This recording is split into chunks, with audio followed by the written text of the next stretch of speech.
Welcome to the Landy Peak podcast. I'm your host and friend, Landy Peak, and I am thrilled to have you join me. In each episode, we will explore what makes life truly fulfilling: happiness, deep connections, and self-discovery. Together, we'll uncover that happiness is not a destination, but a way of living. Now, let's dive into today's episode.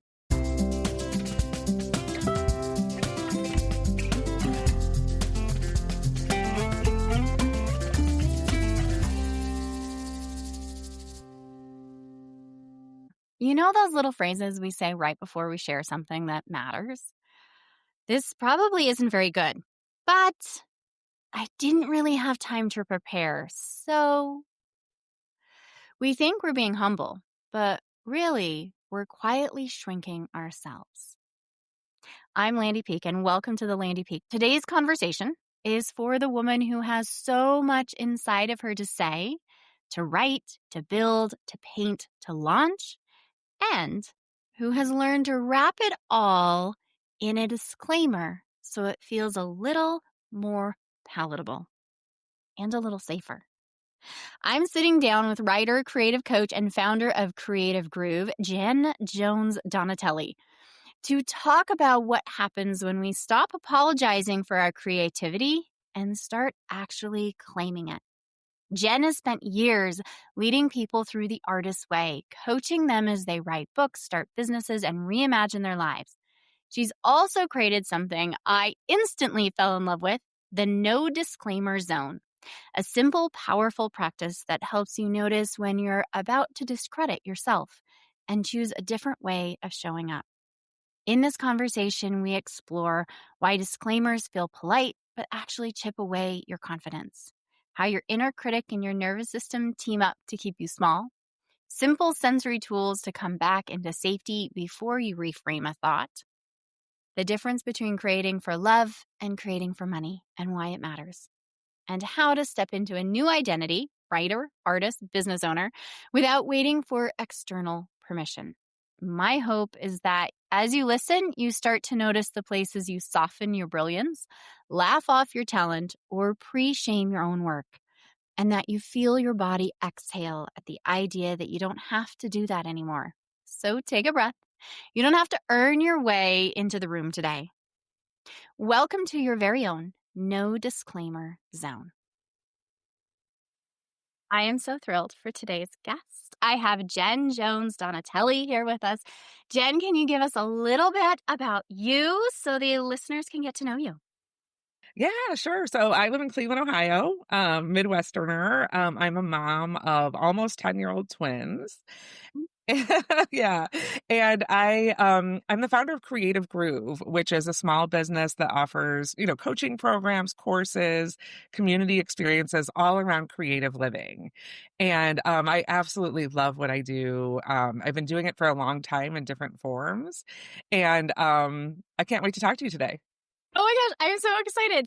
One of the things that, as we were chatting before, we were talking about how we use disclaimers, how we talk.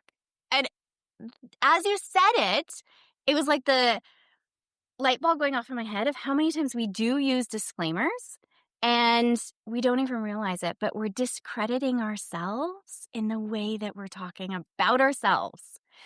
You want to share a little bit more?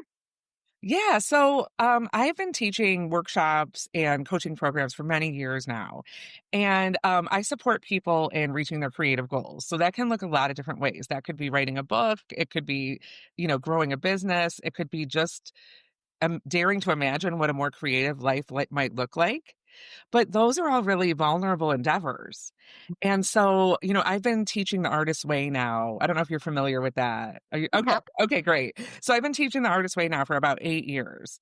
And what I started to notice over time was that a lot of times before people would share something they wrote or something that they, maybe journaled about or they shared maybe a piece of art that they made, they would always preface it with some sort of disclaimer, maybe like, oh, well, I didn't really have a lot of time to do this. So, or, well, this isn't very good, but I'll share it anyway. And it became so common that when I started, so at the beginning of each session, no matter matter what type of class I'm doing, we design an alliance together. We basically create space agreements to make sure everyone has a great experience. And one of those agreements that I've incorporated for quite some time now is what I call the no disclaimer zone. Mm. And the no disclaimer zone is basically when you feel a disclaimer bubbling up, you simply wave your hand and that will alert the group that there is a disclaimer hanging out in there, but that you're not going to say it. And Mm. that wave of the hand allows you to kind of wave away the disclaimer, but training yourself away from giving disclaimers can be very powerful. And it's really cool when you start actively doing that. And like you said, just starting to notice how often we actually do that, whether it be in a meeting at work or when we're sharing something new, maybe a risk we're taking.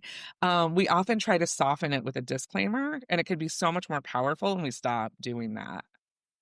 It is. And it's like that vulnerability. And I love how you're doing it around that creative outlet because in our most creative space, I think is one of the most vulnerable spaces that we can be in. And we do have that coming out. And, oh, what's somebody going to think about this? This is like me really laying it out here. So if I just soften it a little bit, I have a way to kind of back out if there's feedback that I don't necessarily like. But I love that you're encouraging people to step into their power. That just having the wave around the disclaimer still says, okay, it's there. I'm still feeling those thoughts and beliefs and feeling that nervous energy coming out. And I'm going to step more in my power and not allow the words to be spoken and really own what I'm putting out into the world. Yeah, I mean, I find myself kind of inhaling as you say that because it is an energy shift. Hmm. Yeah. And it's funny, people have I lead a writing group every once a month. And when I share this idea about the no disclaimer zone, I notice people's shoulders kind of like become less tense or there's like some nervous giggles. And it's like, yeah, we all do that. We all have that inside of us. And so it's kind of this universal experience of what starts to happen when you start taking risks in your life and your creativity. And sometimes when we're giving disclaimers, it's almost like we're trying to stay one step ahead. It's like, well, if I say it's bad, then I already know it's bad and nobody else can kind of make me feel that way. So there's like almost like a shield of armor around it sometimes or like a protective piece. Uh, But like you said, owning it, that just kind of says like, this is important for me to share, and maybe that judgment doesn't matter as much. This is just something I need to put out into the world. right. So, as you're stepping into that creative outlet, as you're really supporting people, encouraging people to share their ideas, their thoughts, their creative pursuits, how do you really reframe? Because the disclaimers are still coming out, right? They're still in their head. We're shifting and sweeping. But how do we support people in having more confidence to step out? How do we really support the disclaimer that's going on inside the brain? Yeah. So, well, the artist way looks a lot at reinventing your relationship with your inner critic. Yes. And one of the reasons I love it, right, is that it allows us to take a look back at all the messaging we got through our lives about our creative potential or even just our potential in general, Right. and that can be from teachers, parents, friends, relatives, even strangers. You'd be surprised how many people got one passing or cutting comment from a stranger that stopped them from doing the thing they love for years. Yes. And I call those seeds that turn into weeds. Oh, So we need to like pluck our garden, and till the soil, so to speak. And the way to do that is one, to become aware of, okay, for the longest time I've been telling myself I'm not good at writing fiction or I could never succeed as an entrepreneur or whatever that broken record is in your brain. Start I'm to not. think about the roots of that. It's like, okay, well, where did that come from? And then you can start to think. I actually have a really great worksheet around this. So I'm trying to think what the questions are because they're really helpful. Then one thing that's kind of neat is you can acknowledge what I call the 2% truth of it. So it's Uh-huh. like, okay, what's the kernel of truth in this limiting belief, so to speak? I don't really like that term for some reason. It's never really gelled, but that's what it is, limiting belief. So like, what's the kernel of truth in this limiting belief? Right. Like give that little piece of acknowledgement of what we can learn from it. And then what's the reframe?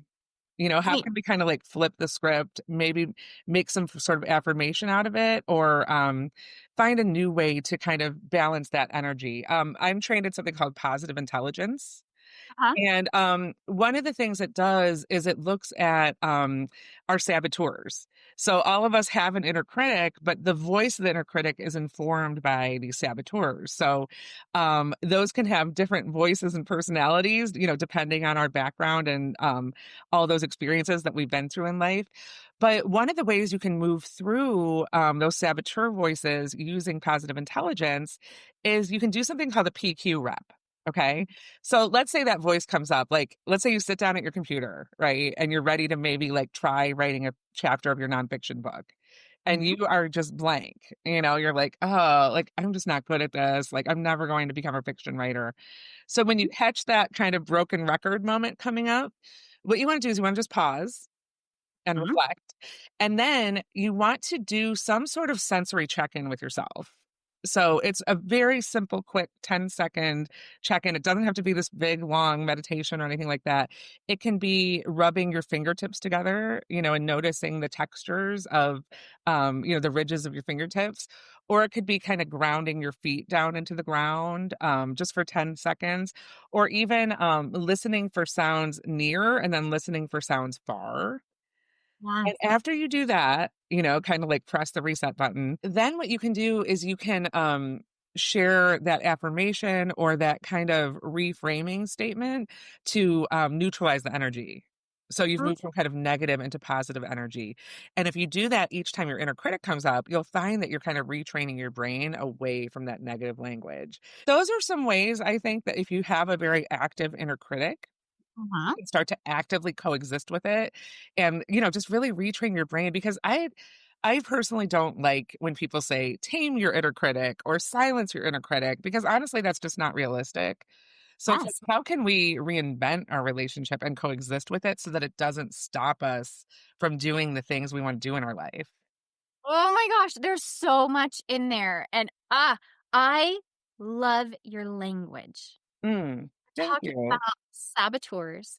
We're talking about reframing our inner critic's voice and really stepping into we're not pushing it away, we're not taming it, we're not, because once we start forcing and getting in this battle with our inner critics, it just becomes a battle and we're not moving past that energy. And I love how we're just like flipping positive, bringing that positive energy when we're feeling that negative, how you're bringing in that sensory where we're really tapping into nervous system safety because as we put ourselves out there and we're like, oh my gosh, we're tapping into that sympathetic nervous system where we're going into that fight or flight over trying to figure out how to write.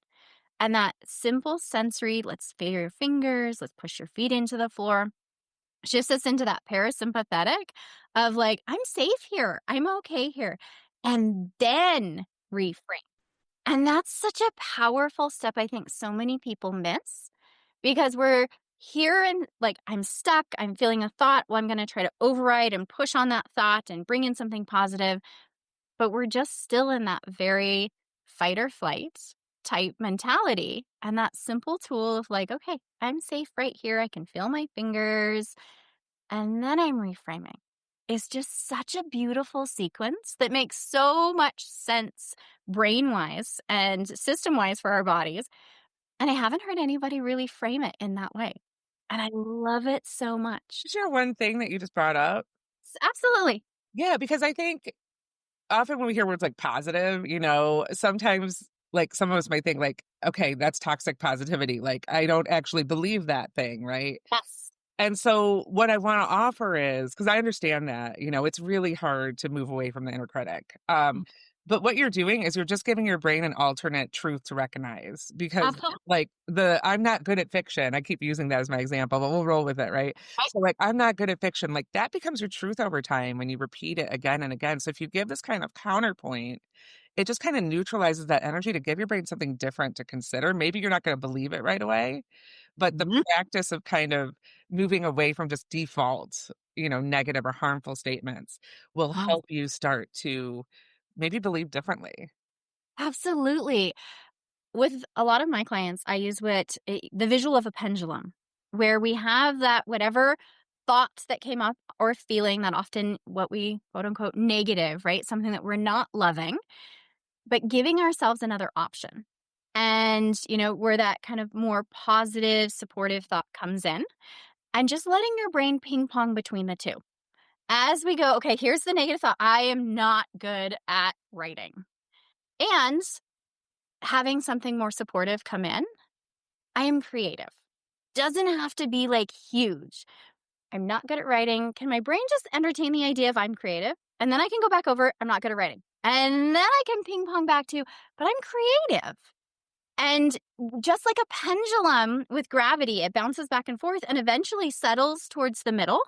And we come into this space of like, oh, okay. And it's not one or the other. We don't have to force ourselves to that toxic positivity of like, I'm just overwriting this and really pushing this thought. But I love the giving brains two options. It's just And then like, you can make an empowered choice. It's like, am I going to choose to believe that I can't do this? Or am I going to choose to believe that maybe I can? right? And then I'm creative. So I'm creative gives me more options, more doors open, more opportunities. And maybe I find a back way into writing. Maybe I'm like, okay, I'm not a good fiction writer, but I'll play with poetry. And then I'll play with this. And then I'll get to where, because we've built up the capacity of, ooh, okay, so I can play with this and this is okay and this is safe. And we bring in your sensory tools, then we're really building a system that is more supportive, that has a range to be able to play with instead of this narrow focus of, I'm sitting in front of the computer and I'm not good at this and I can't do this. So I'm going to shut it down. I'm going to feel bad. And we never go back to it. Right. And I like that you use the word play because I think when you adopt a laboratory mindset of I'm just experimenting, like maybe I'll never publish this book, right? Right. Or maybe I'll never, become $1 million entrepreneur or whatever it is. But it's like, why can't I just play and experiment and prototype, to see if this is something I want to do or might be good at or just enjoy? Right. And I love that, or just enjoy, because I don't think we give that enough credit in our life to we can do things, especially creative things, to just enjoy. It doesn't have to turn into this is my career where I'm going to be $1 million entrepreneur. This gets to be something I just enjoy. And in that playful enjoyment, it's bringing us so much into a different energy and space where we're opening more doors in our creative minds where it's like, ooh, but if I'm just playing and there's no like hard risks attached to it, we go bigger, farther because it's play. 1,000%. And I think there is a lot of pressure out there to monetize your passions today. Yes. Like if you make cute little record earrings, it's like you should put that on Etsy. And like maybe that'd be a great idea, but sometimes just creating for the pure love of it can be so fulfilling. And like you said, spark other possibilities or passions in your life. Right. And it's the spark other, like the other possibilities and passions. It doesn't have to be, okay, this is going to the end of, linear. This is my passion. I'm going to then monetize it and then to hate it for the rest of my life because I lost all the passion and creativity because I turned this into something that I have to force. And I love the idea of, yes, we can turn it into passion, into what we do for work and play, and we can just do it for passion. And opening up the doors to this gets to just be fun. And if it turns into something different, amazing. If it doesn't, amazing. Yeah, one of the questions I ask a lot of my clients, depending what their goals are we doing this for love or for money? Yes. Because our approach is going to be different. And if you don't know yet, that's okay. We'll Ooh. figure it out along the way. But often answering that question can really help you get clearer, on how you want to approach a new endeavor. Oh my gosh. Okay. There's so many things that I want to come back to as our conversation going. So, love or money, I want to go there. I also want to swing back to, can you talk about the artist way? Because I realized as I answered, yes, I know about the artist way, my listener probably does not. Can you share a little bit more about the artist way? And then I want to swing to love or money and how we really tease out the two Mm, and how you're going about it differently if depending on that goal. mm.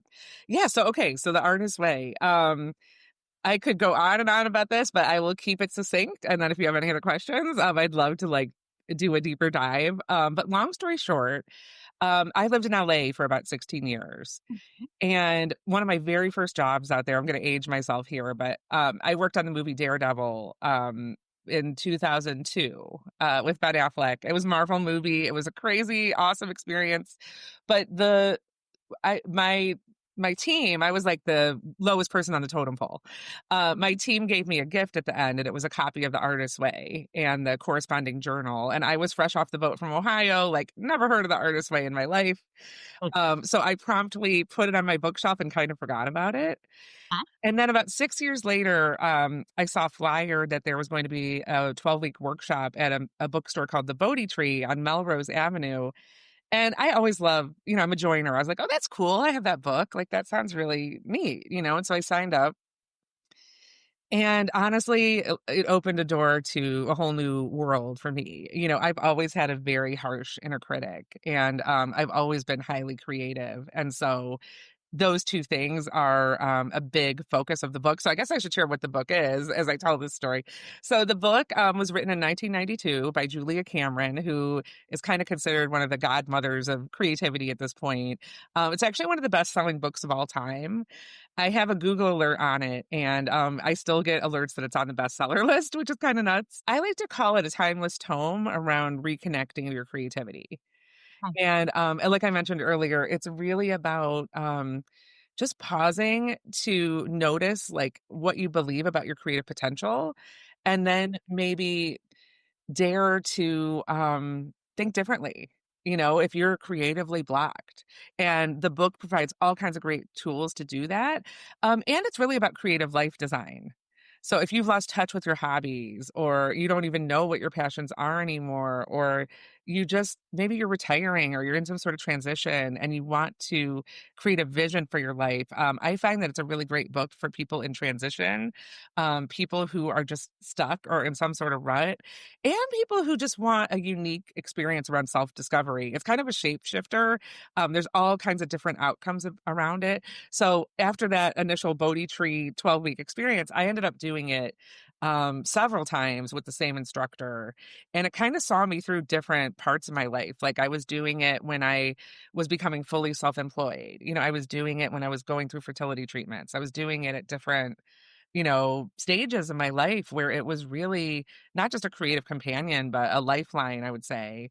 And so I was super into The Artist's Way. And then when I moved to Cleveland about 7, 8 years ago, I was talking to people, like you said, and like there wasn't as much familiarity around it in the Midwest. Like in LA, it's like it's a rite of passage. It's like everybody's done The Artist's Way because everybody's actors and writers and creatives.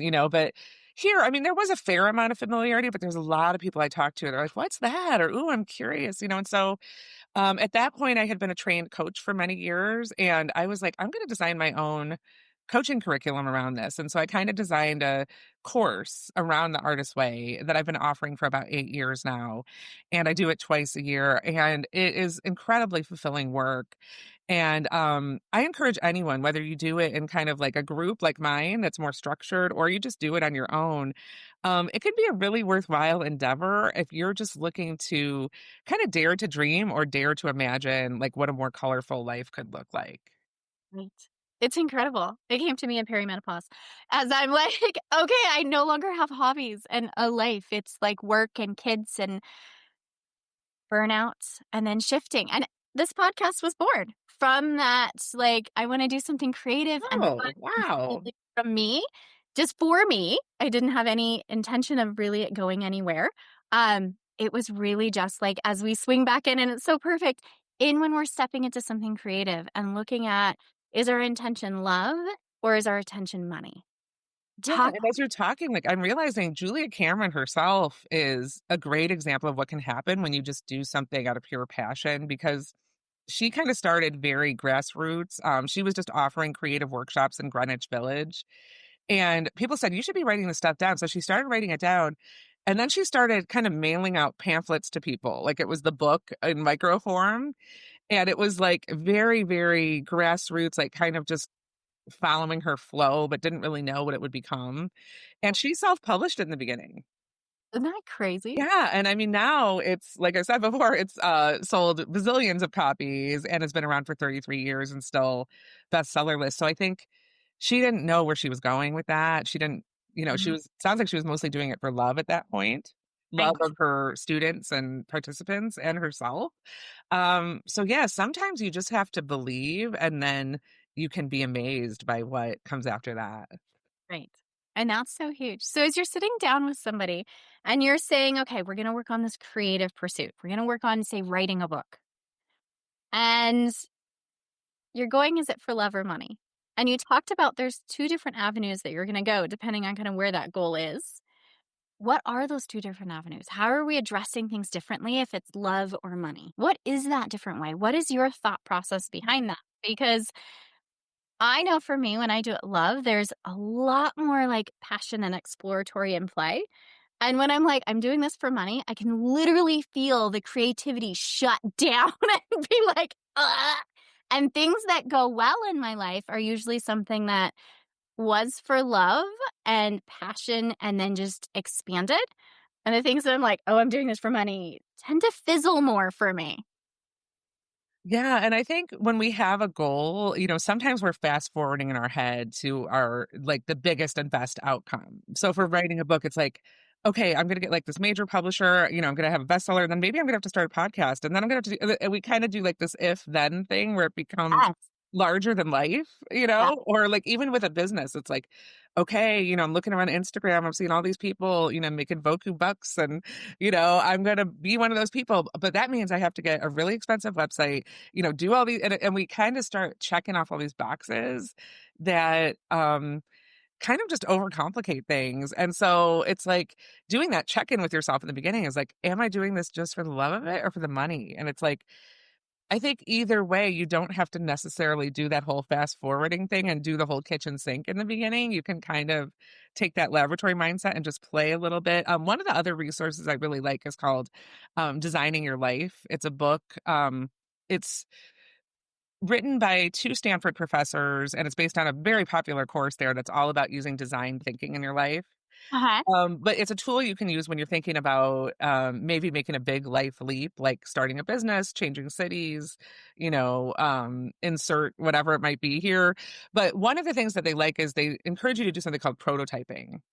And that Oh, can be doing like little mini experiments or experiences around the thing you want to try. So it might be doing an informational interview, with wow. somebody who's already self-published a book, or just like maybe going to the bookstore and like looking at the shelf where your book might be, or like kind of getting those like micro moments of exploring it without putting like tons and tons of pressure on yourself.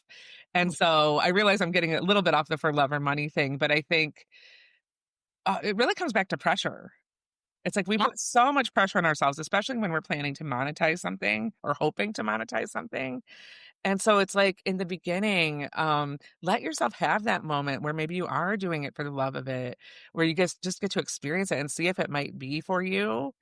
One of my friends, Sandra Wint, she specializes in human design. Okay. And she talks about how the design of certain people, they actually kind of have to try something before they know if it's a fit for them. Uh-huh. So if you do that kind of like experimentation or like kind of just playing on the side or whatever it might be if you have a full-time job, you can kind of test drive something before you know if you want to do it for money or maybe just like try it for the love of it, because I think like for instance, I spent much of my career as a freelance journalist. Mhm. But I was doing it, on the side for a long time, a full-time job, and I was mainly doing it, writing about things I was passionate about. So Mhm. I grew up, doing dance and cheerleading, and, I ended up writing for a family of 10 different dance and cheerleading magazines. So, I mean, yes, I was making money, but I had a full-time job, and I was really just doing it for the love of those things, dance and cheerleading and the love of freelance writing and learning what it was all about. And after about 7 years, I did go full time with my freelance writing, but I had that kind of test drive period where I was able to dance between for love and for money and see like, do I really want this to be my thing? And so that's one of the things I always encourage people to do is like kind of test drive it in some way. Do those micro moments to see if this is really a leap you want to take, and do that check in with yourself around, am I doing this for love or for money? And how do I want to intentionally approach this in a way that feels really good to me? I love that test drive idea Mm, because I think there are so many humans that we get into something because we think that's what we want or what we should do. And then we're stuck because the more that we go in, so I work with a lot of women in that midlife space, and the idea of giving up a career, like shifting, refocusing, pivoting gets really hard. And one of the things I hear so much is, but I got my master's in it. I put so much time, education, and money into this. Like, I feel like I just need to keep doing this because I've already invested so much into it.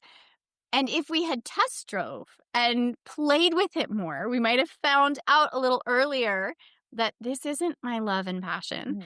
And also the permission to pivot, and that we don't have to, just because we're test driving something, just because we're driving something, that we can't do something different. Yeah, and that actually brings us back to the disclaimers. Yes. Because I find that when people are starting a second act and they're very established in another realm, they can Yes. be quite shy around the new thing that they're doing, or maybe even like hide it. Or I know for myself that was the case, which is kind of crazy. But I had been a freelance journalist and editor for a very long time. And Mhm. during that time, I was teaching on the side. I was, coaching on the side. I wouldn't say on the side. I mean, it was one of numerous income streams, but I was known more as a writer, I would say. Yeah. Yes. As that work grew, after I would say after about 16 years of being a full-time writer, I was ready to transition to coaching and teaching and facilitation full time. But I had so much of my identity wrapped up in being a writer that it was nerve-wracking and scary to say I was like starting this new venture, even though I'd been doing those things for a long time, but it wasn't my primary identity, so to speak. And I found that when I was going to networking events, I was still leading with my journalism work and my writing work. And then I would tack my creative groove stuff onto the end, like this little tiny button. And after a while, I had to say to myself, like, first of all, why are you doing that when what you really want to be talking to people about is this new direction that you're taking, Uh-huh. And that was my own form of a disclaimer, is kind of like staying rooted in where I felt established and competent, you Yeah. know? And I love another great book, The Big Leap by Gay Hendricks. Uh-huh. Gay Hendricks talks about your zone of competence versus your zone of genius, Yeah. and often we stay in our zone of competence because it's safer, Mhm. and we feel like we might have to give disclaimers if we're daring to dream into our zone of genius. Mm. Oh, I'm so glad you wove that in around disclaimers, because I know I was one totally. As I pivoted my career, really, introducing myself still as I'm an occupational therapist first. And I really don't practice occupational therapy. Yes, I got the, degree, it's in my brain. That's not what I'm doing and who I am as I show up with clients on a daily basis. And I really had to consciously focus on how I was introducing myself, because I'm like, this isn't really who I am and what I'm doing anymore. But this was the zone of competence. This was the safety net that I was in. This is the approved way of doing it, quote unquote, where stepping in and coaching, and there's like the therapist coach like tension that goes on there. But stepping in and coaching and saying, I'm going to do something really, really different. I'm going to run a podcast. I'm going to show up in a different way. I'm going to let go of all of this education that I have done. I wasn't seeing that as a disclaimer, but now as you're saying that, I'm like, oh, I was doing that too. I was like It's really real. into this, identity. And I love how you bring in the identity, Mm. because I think so much of stepping into something new and also that creative pursuit is that identity of this is who I am. And I, for years, would say, I'm not creative. Like, I don't have anything, like, I don't do anything creative. I used to. And if I looked at my childhood, like I did dance and art and music and, really was a creative child. And then somewhere in the adulthood, I lost all that. And started seeing myself as not a creative person. I'm not somebody that can paint or draw or write or any of that. And it wasn't till this last few years that I started exploring that more. But it is in that identity of, could I put myself out there as the identity of a creative, of, an artist or a writer or something big like that? It's like, oh, that pushes some boundaries. Yeah, it's funny. I have a client, and I know she is okay with me saying this, but she for the longest time we talked about the verb versus the noun Yes. because she was comfortable talking about making art, but not calling herself an artist. And I think Oh, that there's something to the, like you said, identity. uh-huh. And I always say, if you write, therefore you are a writer. If you make art, therefore you are an artist. Like we all have this invisible threshold of, okay, when I get published in a paying outlet, then I'm a writer, Right. or when I get that first paying client, maybe I am a business, but and I get that mentality around business, right? Because it's like we want to be making revenue, of course that like that's what a business is. I understand that, but really stepping into that identity shift of I am a business owner now, and that first client is right around the corner. That might Yes. bring the client to you. Absolutely. And that is such a huge shift for business owners as an entrepreneur. Really identifying as an entrepreneur, a business owner, the boss of something. And that is such a big shift. And often it's claiming that identity and stepping into it and really owning it that does shift and bring us the things that we want. Because we're still just kind of playing, small by the side when you're like, oh, I'm waiting for that thing. I'm waiting to get my book published to say that I'm a writer. Instead of I'm a writer and I was published, I'm a writer first. We're saying, like, I don't get to earn that title until I've done something big to deserve it. Right. And it's a moving target. Like, guess what? You're going to hit that threshold and then it's going to be something else, Oh, absolutely. So like just do it. Just be it. I love that. Just be it. Yeah, just be it. Really, just it. That's just be it. Claim it, own it, see it. I am an artist, a writer, a painter, whatever it is that's stepping into that. It's so freeing. And then notice what the disclaimers are that you're wanting to say. Acknowledge it right Mhm. away, and it's going to keep happening. But again, the more you train away from that, the Yes, more it will become the identity that you're wishing to adopt. absolutely. Oh my gosh, you're so incredible. I Oh, love so are you. I love the lens that you bring around the somatic piece, and the nervous system piece, because that's something I'm so curious about, but that's not necessarily my expertise, but they definitely go hand in hand. And so I love hearing kind of what you're bringing in around all this too. it's so incredible. Like we just gel. It's so fun. Yeah, Uh, great. as we're coming to a close, are there any last words, advice, wisdom that you would like to share with the listener? Hmm. Well, I think, since our primary topic, is around disclaimers today, I think, after you listen to this podcast, maybe just for the next week or two, just simply notice, where are you giving disclaimers in your daily life? Mm. If you're in a conference room in a meeting and, you're about to present your research or something like that, and you're like, oh, this just got put on my plate. So this is what I've come up with, or whatever it might be. Mm. Um, Zip it. Don't say it. Let it float away on a cloud and simply um launch into this hard work that you've put in and what you have to share with the group. You have something valuable to contribute, and you need to believe that. It's important. And so, yes, the disclaimer serves a purpose. And Mhm. sometimes, and I guess I'll share one last thing, disclaimers can sometimes help us feel free to share. Ooh. So they're not always bad. Sometimes it's the conduit we need to be able to do the sharing, to just be able to say, like, oh my gosh, I thought I'd have all this time to work on this last night. I didn't, this is what I wrote. Transparency, I think, can be different than disclaimers. But if you're simply saying it, just to make things more palatable or kind of like avoid judgment, I think then it is a disclaimer. And so know the difference between transparency and disclaimers and train yourself away from those disclaimers. And it starts with just noticing how often you do it and starting to wave it away. And that is so big because, like, that transparency, that vulnerability is huge.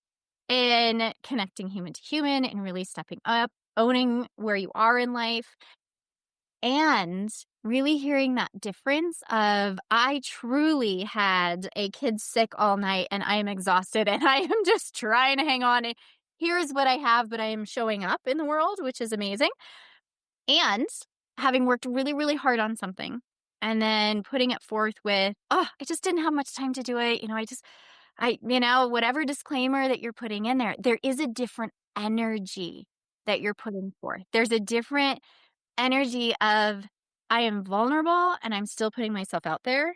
And I am being vulnerable, but I'm trying to soften the blow. I'm being more palatable. I love how you frame that. I am being more palatable Mhm. so that people can, accept and see. And I think that's a huge thing that we're doing is we're trying to be more palatable for others instead of really stepping into our own energy and power and really say, this is me. And that is a huge and that's a song that I play from, The Greatest Showman, but it's like I need that pump up. It's like "This Is Me" comes on. But it's really stepping into we can own what's going on in our life and really put our energy forth in like, "This is where I am, this is what I got, but I tried." Mm. Yeah, and I think there's an element too, along with being more palatable around playing smaller.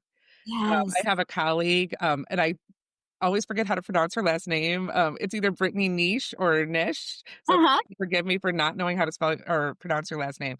But she gave an amazing talk recently about this idea of being too much in the workplace, Yes. and allowing yourself to be 100% you. And so I think sometimes we give disclaimers if we don't want to be too much.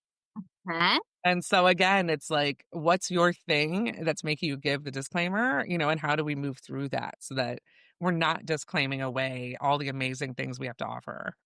Right. It's that curiosity and play coming back in and that curiosity of, okay, why do I want to put this disclaimer out? What's behind that? And I love coming back to your 2%, but Mm, there's 2% of truth to that we can own that yes, somewhere in our life story, we probably felt that we were too much or that we weren't creative enough or that whatever it is from some probably random person's, a comment on whatever we were doing. Maybe it was a person we know. And now we put that disclaimer for everyone and owning that 2%, getting curious about what's behind it, and then being able to reframe. 1,000%. Oh my gosh, this is so incredible. I could just talk to you forever. I know Uh, this is great stuff, and I love nerding out on it because I'm sorry, but this touches every single person on the planet. it does. One person out there that doesn't do this in some way. 100%. And how cool would it be if we all just agreed to stop, to And move like into the new no disclaimer zone? exactly. And if we all stepped into that no disclaimer zone, like what would change not only in our own lives, but in the world as we have more creatives that step out and really show what they have hidden underneath that they're playing small with. Exactly. Yeah. So thank you, Landy. This has been so juicy to dig into with you. It has been. It's been fabulous. And I know there are so many listeners that are resonating with what you are saying. How can people continue the conversation with you?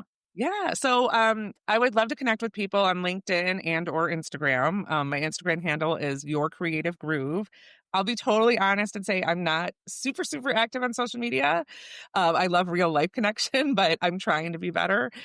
Okay. Also, LinkedIn, you can find me at Jen Jones Donatelli. And then if the artist way is something you're interested in, or maybe even one on one coaching, you can check out my website, which is simply creativegroove.com.